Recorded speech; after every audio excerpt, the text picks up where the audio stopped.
On the streets of Mexico City, it's another march for women's rights. And they're becoming more common. Because in this country, there are an average of 9 femicides per day.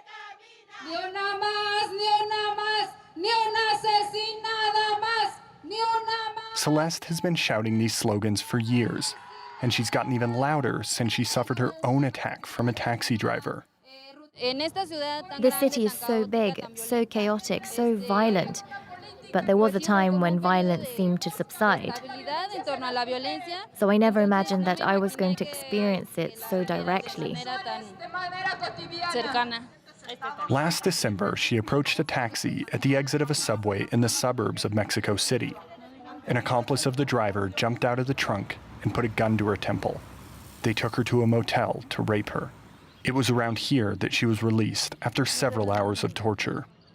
When they held me captive, they threatened me. They told me to never report them. They had all my personal information and told me that they could find me. The kidnapping happened right near my house, so I had to move in order to not feel that terrible anxiety and paranoia. Since the beginning of the year, at least 6 taxi drivers have been arrested for rape, kidnapping, or murder in Mexico City alone. But others are still on the run, like the one involved in the murder of 19-year-old Daniela last May. The young woman had taken a taxi after leaving work to meet her fiancé at a party. The messages exchanged during the journey were her last signs of life.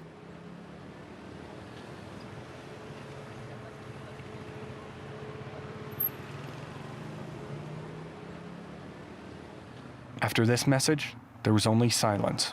Her body would be found 2 months later. In the vastness of Mexico's gigantic capital, subways and buses don't cover the whole area. Sometimes taxis are the only option. That's why rideshare and taxi hailing apps have easily entered the market.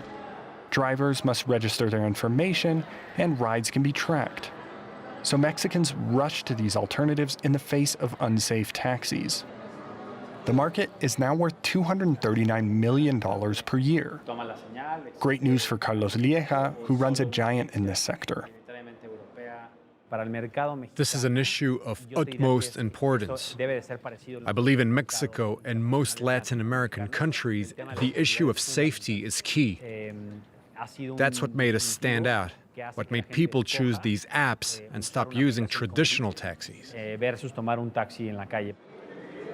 But these apps are not a panacea.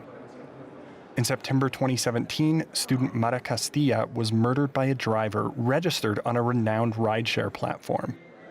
The Mexican law prohibits us from checking criminal records. And this is a recent federal law. We cannot deny someone a job because they have a criminal record.